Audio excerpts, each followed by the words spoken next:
स्वागत है आपका DW समाचार में। आपके साथ मैं हूं अशोक कुमार। सबसे पहले आज की हेडलाइंस।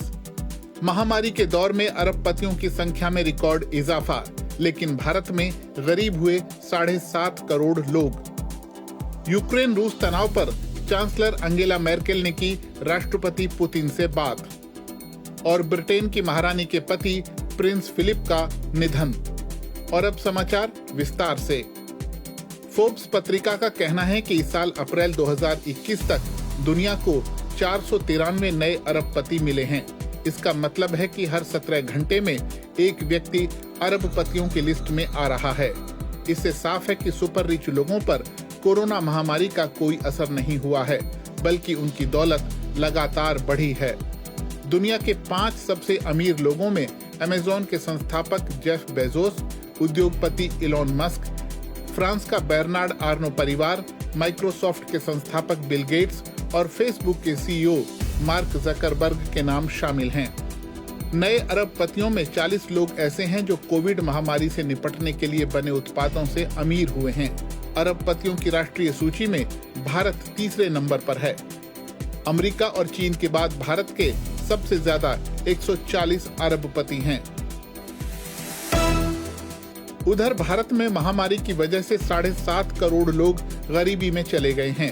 प्यू रिसर्च सेंटर ने अपने एक ताजा अध्ययन में ये बात कही है। संस्था के विश्लेषण में उन लोगों को गरीब माना गया है जो हर रोज $2 यानी 150 रुपए या उससे भी कम पर गुजारा करते हैं। प्यू की रिपोर्ट कहती है कि 2020 में दुनिया भर में जितने भी लोग गरीबी में गए, उनमें से 60% भारत में हैं। महामारी के कारण अर्थव्यवस्था को बहुत नुकसान हुआ और लाखों लोग बेरोजगार हो गए। शहरों में काम करने वाले मजदूर बड़ी संख्या में वापस अपने गांवों में चले गए। जर्मन चांसलर अंगेला मैर्केल ने रूस के राष्ट्रपति व्लादिमीर पुतिन से यूक्रेन की सीमा पर तैनात रूसी सैनिकों की संख्या घटाने के लिए कहा है। यूक्रेन पर बढ़ते तनाव के बीच मैर्केल ने पुतिन से टेलीफोन पर बातचीत की। मैर्केल के प्रवक्ता ने बताया कि चांसलर ने रूसी राष्ट्रपति से कहा है कि स्थिति में सुधार के लिए सैनिकों की तादाद कम करना जरूरी है। अमेरिका ने भी यूक्रेन की स्थिति पर चिंता जताई है। राष्ट्रपति जो बाइडेन की प्रवक्ता ने कहा कि यूक्रेन की सीमा पर इस समय 2014 के बाद से सबसे ज्यादा रूसी सैनिक तैनात हैं। उधर यूक्रेन के राष्ट्रपति वोलोदिमीर ज़ेलेंस्की ने डोनबास में सीमा का दौरा किया और सैनिकों को सम्मानित किया।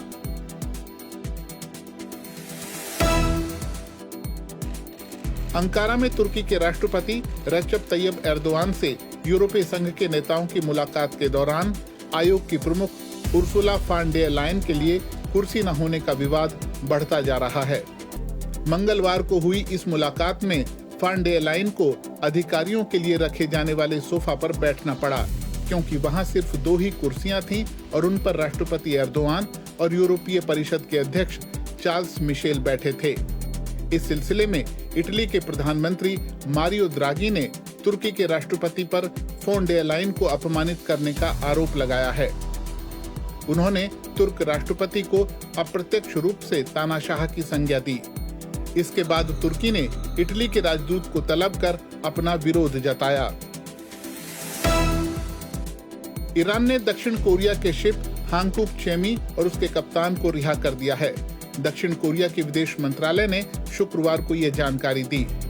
इस ऑयल टैंकर को जनवरी में हरमुज जलडमरू मध्य के पास उस समय ईरानी अधिकारियों ने हिरासत में ले लिया जब वो सऊदी अरब से संयुक्त अरब अमीरात जा रहा था। ईरानी अधिकारियों का दावा है कि पर्यावरणीय चिंताओं के मद्देनजर शिप को कब्जे में लिया गया, लेकिन शिप के मालिक इन आरोपों से इनकार करते हैं। माना जाता है कि शिप को इसलिए पकड़ा गया था क्योंकि अमेरिकी प्रतिबंधों के बाद दक्षिण कोरिया ने अपने बैंकों में ईरान के खातों को सील कर दिया था, जिनमें अरबों डॉलर हैं। ब्रिटेन की महारानी एलिजाबेथ द्वितीय के पति प्रिंस फिलिप का देहांत हो गया है। वो 99 साल के थे। महारानी से विवाह के बाद उन्हें ड्यूक ऑफ एडिनबरा की उपाधि मिली थी। जीवन भर वो सभी मौकों पर महारानी के साथ रहे।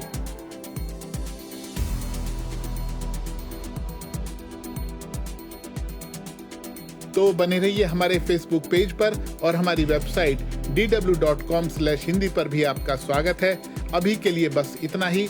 नमस्कार।